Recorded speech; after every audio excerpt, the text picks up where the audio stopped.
if you can catch your thoughts in the early subtle stages of each day.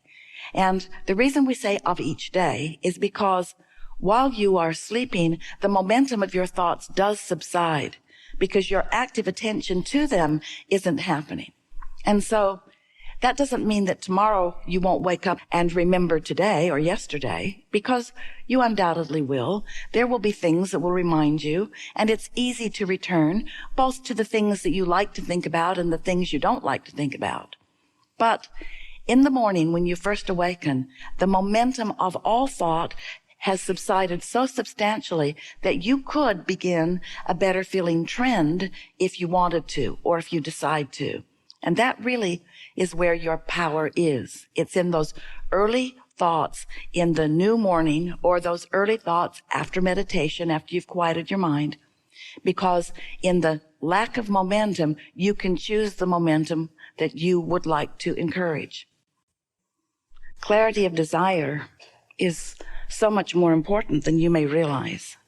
Clarity of desire. Desire not laced with doubt. That's not the easiest thing sometimes, is it? If you have a desire that you've been desiring for a while, and you want it to come to full fruition, where you can enjoy it fully in your physicality, and it hasn't come about, then it's hard not to notice that it hasn't come about. Because after all, you do have physical awareness, physical senses, and so it's logical that you would be sifting through the variety of your life and noticing what's there that you like and what's there that you don't like and what's missing that you would like to come. That's a logical thing.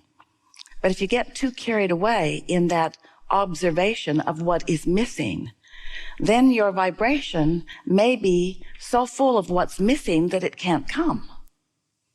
It's an interesting thing, isn't it? Doesn't seem right, we know, especially when you first begin to hear about it, that this is a universe that's based upon attraction, and you get what you think about whether you want it or not. So if you're thinking about something that you don't want, then something that you do want can't come instead. One of the good things about you is that you're fickle. So you don't focus on anything for very long, really. Your thoughts sort of move about depending on what's going on, and that can be an advantage to you if there are things that you don't want that might be occupying your thought process, because if you get distracted from those things and begin focusing upon other things, then things can get better for you. But it's far better, instead of just randomly observing all over the place at whatever's loudest in your experience, it's so much better when you decide to be a deliberate creator and get good at being a deliberate creator. And a deliberate creator is, by our definition, someone who cares about how they feel and guides their thoughts to the best feeling thought that they have available to them right now. Now, we offered those words specifically, the best feeling thought that you can find right now, because sometimes you're in a place where only good feeling thoughts are flowing to you. Sometimes you get on a sort of rampage of appreciation where the momentum of your vibration is so much that only good feeling thoughts are occurring to you. And sometimes you can't find a good feeling thought for the life of you. Sometimes it feels like your thoughts are thinking you, because your mind is just full of thoughts that you don't want to be there, but you can't change the subject sometimes. And that's because law of attraction is managing things. And if you've got a vibration going, and it really doesn't matter why, and it's about things not going well for you, then that is your vibrational output, which means that is your vibrational point of attraction, which means even from your own thoughts, you can't find good ones. It's not just that it feels like the universe is beating up on you. It's not only that it feels like people around you aren't being all that nice. It's that you yourself are beating up on yourself with your own thoughts that don't feel good.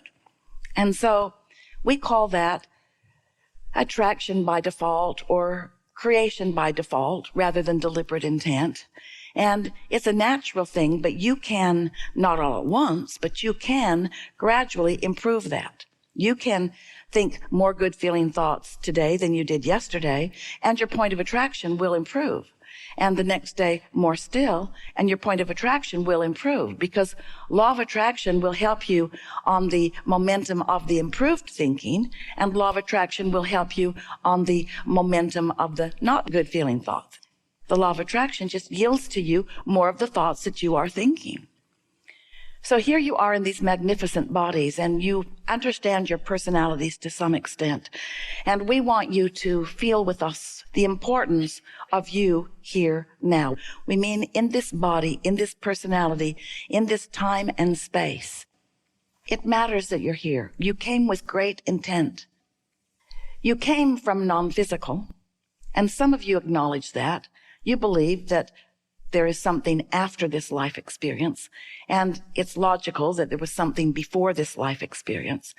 We would like you to have a clear understanding of how the non-physical meshes with the physical, and how important the physical is to the non-physical, as the non-physical is important to the physical. We would like you to understand that we really are all one, with the potential of blending more than most physical humans allow, because of the thoughts that they are thinking. But you were source energy before you came into this physical body. And of course you will be source energy once you have what you call your death experience. There is no death because you are eternal. But as you take your focus from this body and reemerge back into the non-physical, of course, there is that experience. But what we want you to understand is that even while you are here in this physical body, that the larger part of you, the energy from which you have come and the energy to which you will return, is still present and active with you. Sometimes you refer to that as your soul. Sometimes you refer to that as your guardian angels. Sometimes you call that God. It doesn't matter what the label is, but it is important that you understand the existence of that source energy part of you. So, in all moments that you are conscious and in this physical body, awake and focused, you are calling a point of attraction to you, but your inner being is also calling a point of attraction to the non-physical part of you. So, there are two points of attraction, you might say, that it is to your advantage to blend. You sort of get what we're talking about? The non-physical you is focused upon your furthermost evolution. When you know what you don't want and you ask for more, that more money, or that more love, or that more appreciation, or that more clarity, that more whatever it is that your life has caused you to ask for, is being lived now by that non-physical part of you. So that non-physical you is now standing in this more expanded place, and law of attraction is responding to you in that more expanded place.